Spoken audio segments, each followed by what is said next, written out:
नमस्कार साथियों, स्वागत है आप लोगों का teaching Manish Kumar YouTube channel पर। साथियों, आज की जो आपकी क्लास है वो हिंदी पेडागोजी के बारे में होने वाली है। आज की क्लास में हम आपको एक गद्यांश सॉल्व कराएंगे और आप सीख जाएंगे कि गद्यांश को कम समय में कैसे सॉल्व करें। देखिएगा, सीटेट एग्जाम में सबसे ज़्यादा ज़रूरी जो अब हो गया है वो हो गया है समय को बचाना। अगर हम अपने टाइम में सही तरीके से सही समय पर पेपर सॉल्व नहीं कर पाते हैं तो हमारा पेपर जो है वो छूट जाता है, जिसमें गद्यांश जो है वो काफ़ी ज़्यादा समय ले लेता है। तो अपने गद्यांश को किस तरीके से सॉल्व करें ताकि हमारा कम समय में वो पेपर सॉल्व हो जाए। ठीक है, उसके बाद इसमें हमने पेडागोजी के वो प्रश्न लिए हैं जो हमारे एग्जाम में आए हुए हैं और जिनकी संभावना है कि 2024 में जो जुलाई में आपका पेपर है उसमें आ सकते हैं। क्लास आप लोगों के लिए मोस्ट इम्पोर्टेंट होने वाली है, तो क्लास आप लोगों को पूरी देखनी है। एक एक प्रश्न जो है वो आपके लिए काफ़ी ज़्यादा ज़रूरी होने वाला है। हमने लिखा भी है कि गद्यांश को सेकंडों में प्रश्न को पढ़कर सीधा उसका उत्तर देंगे आप लोग।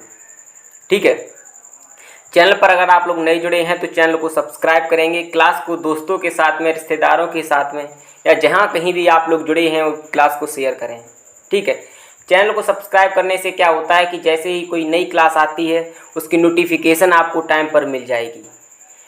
जो बच्चे नए जुड़े हैं उनको बता दें कि हमने पिछली क्लासें भी आप लोग देख लीजिएगा, वो हर क्लास आपके लिए मोस्ट इम्पोर्टेंट है।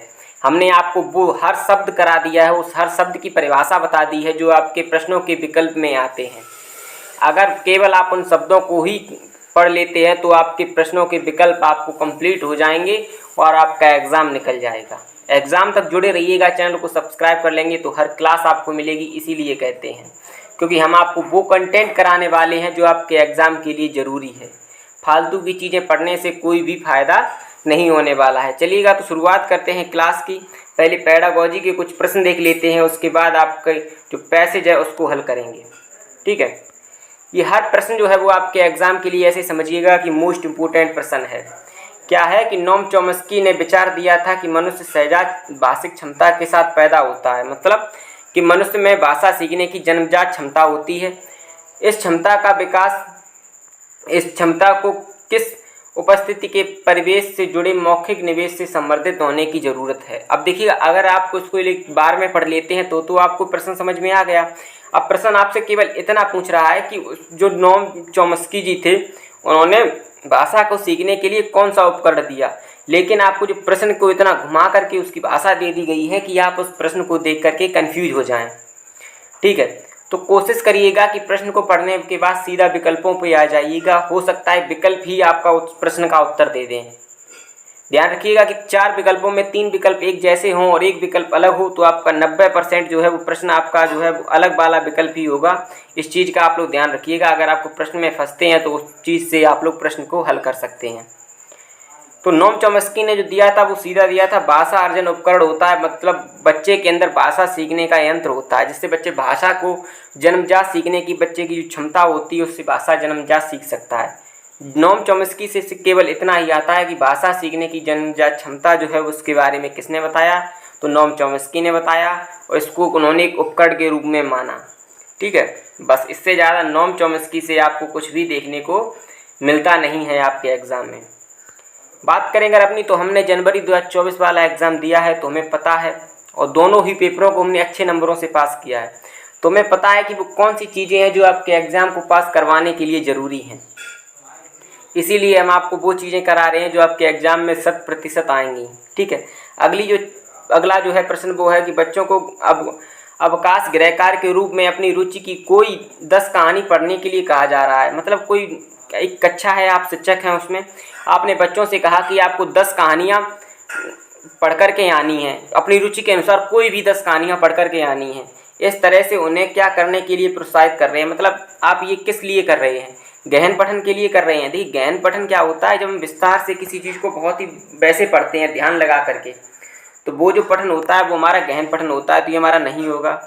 बारीकी पठन हमारा नहीं होगा। बारीकी पठन किसी तथ्य को जानने के लिए, किसी सूचना को जानने के लिए पढ़ते हैं, जैसे अखबार में नौकरी के लिए पढ़ना। ठीक है, बारीकी पठन सरकारी रिजल्ट पर सीटेट के बारे में पढ़ना। बारीकी पठन एक एक चीज़ के बारे में, कितनी फीस कटेगी, कब डेट है, कब एडमिट कार्ड आएगा, इसके बारे में जानकारी लेना हमारा बारीकी पठन है। ठीक है, सरसरी तौर पर पढ़ना मतलब जल्दी जल्दी से उसका सार याद देखना कि ये कहना क्या चाहता है। जैसे आपने पूरा एक लेख लिखा हुआ है उसमें, अब जैसे एनसीएफ 2005 है तो एनसीएफ 2005 को आपने जल्दी जल्दी से कोशिश की कि उसका जो ये सार क्या है उसको देख लेना केवल। तो जब उसका सार देख लेते हैं तो हमारा क्या कहलाता है, हमारा सरसरी तौर पर पठन कहलाता है। जैसे मान के चलिएगा कोई एक अच्छा राइटर है, लेकिन उसने जब कोई लेख लिखा तो आप उस लेख को पढ़ रहे हैं तो आप केवल इतना देख रहे हैं ये कहना क्या चाह रहा है। जैसे ही आपको ये पता चला उसका केवल सार को आप पता कर रहे हैं तो ये जो आपका पठन हो जाएगा वो आपका सरसरी तौर पर पठन हो जाएगा। विस्तृत पठन आपका होगा कि इसमें आनंद और रुचि के लिए पढ़ना होता है, वो हमारा विस्तृत पठन कहलाता है। ठीक है, जिसका उत्तर हो जाएगा वो हमारा दूसरा हो जाएगा। ठीक है, विकल्प। अगला है प्रश्न आपका कि भाषा शिक्षण के किस उपागम में समूची पाठ क्रिया के अर्थ पर ध्यान दिया जाता है बजाय कि एक एक शब्द पर। मतलब कि संपूर्ण अर्थ पर ध्यान दिया जाता है भाषा सीखने की, एक एक शब्द पर अर्थ नहीं दिया जा सकता है। ठीक है, तो संपूर्ण और समग्र, समूची मतलब संपूर्ण होता है। ठीक है, समूची का अर्थ संपूर्ण होता है और समग्र का अर्थ भी संपूर्ण होता है। तो आप विकल्पों से ही इसको प्रश्न को मिला सकते हैं और सीधा इसका उत्तर दे सकते हैं। इस चीज़ का सीटेट में सबसे ज़्यादा ध्यान रखिएगा, ये आपका समय भी बचाएगा और आपके प्रश्न में नंबर भी दिलाएगा। मतलब इसमें ये पूछा कि समूची पाठ्यक्रम को पढ़ते हैं, मतलब पूरे पाठ्यक्रम सामग्री को पढ़ते हैं अर्थ के लिए। ठीक है, एक एक शब्द को नहीं पढ़ते। इसमें भी समग्र भाषा उपागम का ही तो होगा कि इसमें भी पूरी भाषा को सीखते हैं, एक एक चीज़ को नहीं सीखते। ना ये होगा, ना ये होगा, ना ही ये होगा। इस तरीके से आपको प्रश्नों को हल करना है कि आपको सेकंड भी ना लगे प्रश्नों को हल करने में। ये कुछ छोटी छोटी चीज़ें होती हैं जो हमारे एग्जाम में हमारा समय बचा देती हैं। अगला है कि भारत में विद्यालय शिक्षा के संदर्भ में बहुभाषावाद के लिए कौन सा कथन सही है। हमने बहुभाषावाद के ऊपर एक क्लास लगा दी है, आप लोग उस क्लास को जरूर देखिएगा। हम इसीलिए आपसे कहते हैं कि हर क्लास आपके लिए ज़रूरी है। जितनी भी पिछली क्लासें हुई हैं आपके पूरा कंटेंट कराने की कोशिश की है, वो हर शब्द आपको कराने की कोशिश की है हमने। देखिएगा, सबसे जो बड़ी चीज़ की है अपने यहाँ पर अपने पढ़ाने के दौरान, तो हमने विकल्पों के वो शब्द लिए हैं जो ज़्यादातर लोग आपको कराते ही नहीं हैं। हमने उनकी पूरी परिभाषा, उनसे आने वाले प्रश्न, हर चीज़ को आपको कराया है। इसीलिए कहते हैं कि पिछली हर क्लास आपके लिए ज़रूरी है। ठीक है, जो आपके एग्ज़ाम में आपको 100% नंबर दिलाएगी। तो बहुभाषावाद के लिए कौन सा कथन सही है बताइएगा कि बहुभाषावाद का प्रयोग भाषा और विषयों के शिक्षण के लिए एक संसाधन के रूप में करना चाहिए। ठीक है, अगला है आपका बहुभाषा कक्षा का यह उद्देश्य है कि सभी विद्यार्थियों को जहाँ तक हो अधिक से अधिक भाषाएं सीख सकें। फिर अगला है आपका बहुभाषा कक्षा प्रत्येक कक्षा में अंग्रेजी सीखनी चाहिए। उसके बाद है कि बहुभाषा, यहाँ पे बहुभाषा कक्षा में बच्चों को मातृभाषा से शुरू करते हुए हिंदी, अंग्रेजी, इस तरह से 3 भाषाएं सीखनी चाहिए। तो ऐसा कुछ नहीं, देखिएगा अंग्रेजी, केवल अंग्रेजी सिखानी चाहिए, ये आपका गलत हो जाएगा, किसी विकल्प में मिल जाए। ठीक है, और उसके बाद आपका ये भी गलत हो जाएगा, ये त्रिभाषा सूत्र के अंतर्गत आता है। उसके बाद बहुभाषा का उद्देश्य ये है कि जहाँ तक बच्चे अधिक से अधिक भाषाओं का प्रयोग कर सकें। ये बात तो सही है, लेकिन इसके लिए जो आपका सही उत्तर हो जाएगा वो आपका ए हो जाएगा। क्या है कि हमें एक संसाधन के रूप में लेना चाहिए। हमें क्या करना चाहिए, हमें भाषा को एक संसाधन के रूप में लेना चाहिए। आगे बढ़ते हैं। हमारी अगला जो प्रश्न है वो है हमारा कि एक अध्यापक विद्यालय शिक्षा में बुनियादी वर्षों में बच्चों की भाषा की कक्षा में शब्द समूह, शिशु गीत, तुकबंदियों एवं छोटी छोटी कहानियों से परिचित कराता है। ठीक है, जहाँ और भाषा अधिगम के किस उपागम का अनुसरण कर रहा है। मतलब छोटी छोटी चीज़ों के बारे में से बड़ी चीज़ों के बारे में ले जाता है। पहले छोटी चीज़ें पढ़ाता है, फिर उसके शब्द, उसके फिर अर्थ, उसके मतलब छोटी छोटी चीज़ों से बड़ी चीज़ों की तरफ ले जा रहा है। तो वो जो कर रहा है वो समग्र भाषा उपागम का प्रयोग कर रहा है यहाँ पर। ठीक है, अगला जो आपका प्रश्न है वो आपका है कि पहली कक्षा की अध्यापिका ने कक्षा की दीवारों पर इस तरह से जगह छोड़ी है कि बच्चे उसमें कीरम काटी कर सकें। कीरम काटी का मतलब जैसे आपके विद्यालय का ये कमरा है, उसके नीचे जो हरा कलर का ये थोड़ा सा पुता हुआ होता है पेंट से, वो इसलिए छोड़ा जाता है कि बच्चे चौक से उस पर अपनी क्रियाएं कर सकें, मतलब कुछ लकीरें करें, जो भी लिखना चाहें लिखें। तो इस तरीके का जो बच्चों का लिखना होता है, जो चित्रकारी होती है, जो उल्टी सीधी लकीरें होती हैं, यहाँ पे बच्चे देखिए ऐसी वैसी कहीं कुछ बनाते हैं, कहीं कुछ बनाते हैं, ये जो लकीरें कर देते हैं, इस तरीके की गतिविधि जो कहलाती है वो की आरंभिक साक्षरता कहलाती है, क्योंकि बच्चे की शुरुआत हो रही है सीखने की। ठीक है, तो ये आपका क्या हो जाएगा, आरंभिक साक्षरता के अंतर्गत आ जाएगा ये आपका। ये प्रश्न आपका जो है वो पिछले साल आया हुआ है आपके एग्ज़ाम में। PYQ से काफ़ी ज़्यादा प्रश्न आते हैं, आप ऐसे समझिएगा। ये जो प्रश्न हम आपको करा रहे हैं वो हर प्रश्न आपके लिए ज़रूरी है। चैनल को अभी तक जिन भी बच्चों ने सब्सक्राइब नहीं किया है सब्सक्राइब करें, क्लास को दोस्तों साथियों के साथ में, रिश्तेदारों के साथ में, जहाँ कहीं भी शेयर कर सकें क्लास को शेयर करें, क्योंकि आप लोगों के अंदर जो जुनून होना चाहिए अपनी तैयारी को लेकर के, जब आप लोग जुनून दिखाएंगे तो हमें भी लगेगा कि हमें और ज़्यादा मेहनत करनी है, और ज़्यादा मेहनत करनी है। ठीक है, पिछली क्लासें भी आपके लिए ज़रूरी हैं, उनको भी देखिएगा। अगला है आपका कि निम्न में से कौन सा साक्षरता शिक्षण उपागम अक्षरों एवं ध्वनियों के बीच संबंध को बताता है। देखिएगा, ध्वनियों के बीच संबंध को बताता है तो वो तो ध्वनि विज्ञान ही होगा, सीधा आपका उत्तर हो गया। मतलब विकल्पों से और प्रश्न के बारे में क्या कह रहा है उससे उनके शब्दों को भी रिलेट करते हुए चलिएगा। ठीक है, समग्र भाषा उपागम नहीं होगा, हाथ पैर का समन्वय नहीं होगा, व्याकरण अनुवाद नहीं होगा। ध्वनि का मतलब ध्वनि से, तो ध्वनि विज्ञान हो जाएगा। इतनी जल्दी अगर आप प्रश्न को सॉल्व करना सीख गए तो समझिएगा आपको एग्जाम पास करने से कोई रोक भी नहीं सकता। और कोई प्रश्न ऐसा है जो 2 से 3 मिनट ले रहा है तो वो प्रश्न भी आपका आसानी से हो जाएगा। अगला है आपका कि कौन सी विधि शिक्षार्थियों के जीवन की वास्तविक परिस्थितियों में भाषा प्रयोग करने के मुख्य लक्ष्य से संबंधित है। मतलब जो वास्तविक जीवन में बच्चों की भाषा का प्रयोग कर सकती है तो वो आपकी है संप्रेषणात्मक उपागम। इसमें बच्चे वास्तविक रूप से आमने सामने चीज़ों को बोल करके, कम्युनिकेशन करके चीज़ों को सीख सकते हैं। संप्रेषणात्मक का मतलब होता है आपस में संवाद करके एक वास्तविक तरीके से। ठीक है, प्रत्यक्ष विधि और प्राकृतिक विधि नहीं होगी इसमें आपकी। प्रत्यक्ष विधि इसमें मातृभाषा का प्रयोग नहीं किया जाता, डायरेक्ट ही विधि सीखी जाती है। ठीक है, वो आपकी प्रत्यक्ष विधि कहलाती है।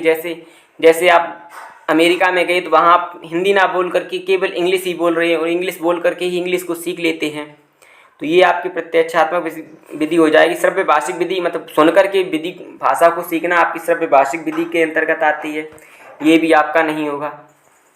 आगे बढ़ते हैं, आगे है आपका कि एक अध्यापक ने शिक्षार्थियों को अपने सहपाठियों से अपनी अभ्यास पुस्तिका की अदला बदली कर जांचने के लिए कहा। इस कार्य का उद्देश्य क्या है?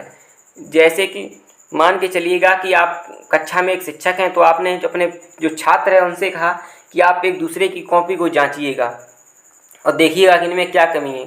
तो आप क्या करवाने चाह रहे हैं? विस्तृत पठन नहीं करवाना चाहते आप उनसे नई शब्दावली। देखिए, कॉपी जांचने से उनके अंदर नई शब्दावली का प्रयोग कैसे होगा? ठीक है, अगर बच्चे एक दूसरे की कॉपी जांचेंगे तो उनमें जरूरी थोड़ी ना उनमें रुचि ही हो कॉपी जांचने की। तो विस्तृत पठन नहीं होगा, संरचनाओं का नियंत्रण का अभ्यास नहीं होगा, आपका होगा सहपाठी की काम की जांच करने के कौशल विकसित करना। और सहपाठी के ही बारे में बताया गया है इसमें, तो आपका उत्तर हो जाएगा चौथा। ठीक है, इन चीज़ों से रिलेट करके सीखेंगे तो हम चीज़ों को अच्छी तरीके से सीख सकते हैं और अच्छे तरीके से उन चीज़ों को हल कर सकते हैं। अगला आपका है कि भाषाई कौशल सीखने का सर्वाधिक उपयुक्त तरीका क्या है? केवल लिखा हुआ है, विकल्प काटिएगा। एक ही समय पर एक ही कौशल नहीं, चारों कौशल साथ में लेकर के चल रहे हैं। चुनौतीपूर्ण एवं आंतरिक भाषा ड्रिलों के माध्यम से नहीं, समावेशित युक्ति के माध्यम से अगर हम भाषा को सीखते हैं तो भाषा का ये उपयुक्त तरीका हो जाएगा। मतलब सभी को साथ में लेकर के, सभी को समान तरीके से। अगला है आपका कि एक अध्यापक ने विद्यार्थियों को समूह में विभाजित किया और हाथियों पर कहानी पढ़ने से पहले उसके बारे में आयोजित प्रश्नोत्तरी में भाग लेने के लिए कहा। यहाँ पर अध्यापिका का क्या करना चाहती है, अध्यापिका का मंतव्य क्या है? मतलब उसने हाथी को पढ़ाने के बाद से पहले हाथी के बारे में बच्चों से जानना चाहा। ठीक है, तो वो क्या करना चाह रही है इसके बारे में आपसे पूछा गया है। पाठ्य वस्तु की समीक्षा लिखवा रही है? नहीं, अभी तो वो पढ़ाना शुरू भी नहीं किया है। उनकी स्मृति की जांच कर रही है? नहीं कर रही है। सहपाठी पोषण नहीं कर रही है। वो क्या कर रही है? वो बच्चों के अंदर रुचि पैदा कर रही है टॉपिक को लेकर के, कि बच्चे हाथी के बारे में जाने और बच्चों के अंदर एक रुचि पैदा हो हाथी को लेकर के। ठीक है, चलिएगा। अगला आपका है पैसेज, कि पैसेज को आपको कैसे हल करना है। तो इसकी देखिए 2 विधि हैं। एक तो आपको बताई जाती है कि पहले प्रश्न पढ़िएगा और फिर पैसेज पढ़िएगा, उसका उत्तर दीजिएगा। एक आपका है कि पूरा पैसेज पढ़िएगा, फिर प्रश्न पढ़ते चलिएगा, उसका उत्तर देते चलिएगा। जहाँ कहीं भी अटके आप दोबारा पैसेज को पढ़ सकते हैं।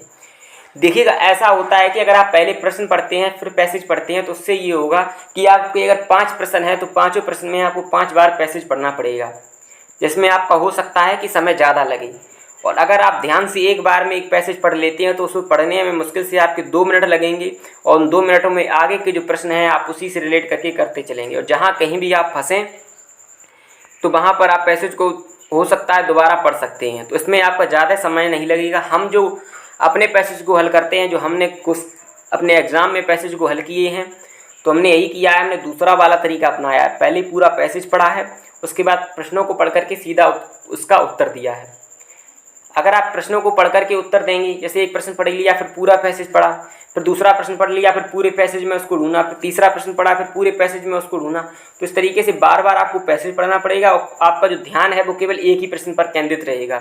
और जबकि आप एक बार पहले पूरा पैसेज पढ़ लेते हैं तो अगर आपको 5 प्रश्न दिए गए हैं तो उनमें 3 प्रश्न तो आप लोग पहली बार में ही बगैर पैसेज पढ़े ही कर लेंगे। 2 प्रश्नों के लिए हो सकता है एक बार और आपको पैसेज पढ़ना पड़े, तो आपको सिर्फ 2 बार पैसेज पढ़ करके आप पूरी अपने गद्यांश को कर सकते हैं।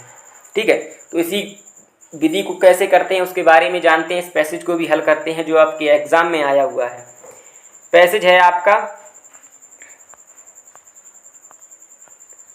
पैसेज आपका पूरा पढ़ लेते हैं। क्या है कि आजकल बड़ी बड़ी कल कारखाने उद्योगशालाओं अपनी धुआं है, यहाँ पे धुआं लिख गया, ठीक है, धुआं है, धुआं उबलते चिमनियों से वायुमंडल में प्राणघातक जहरीली हवाएं प्रसारित कर रही है।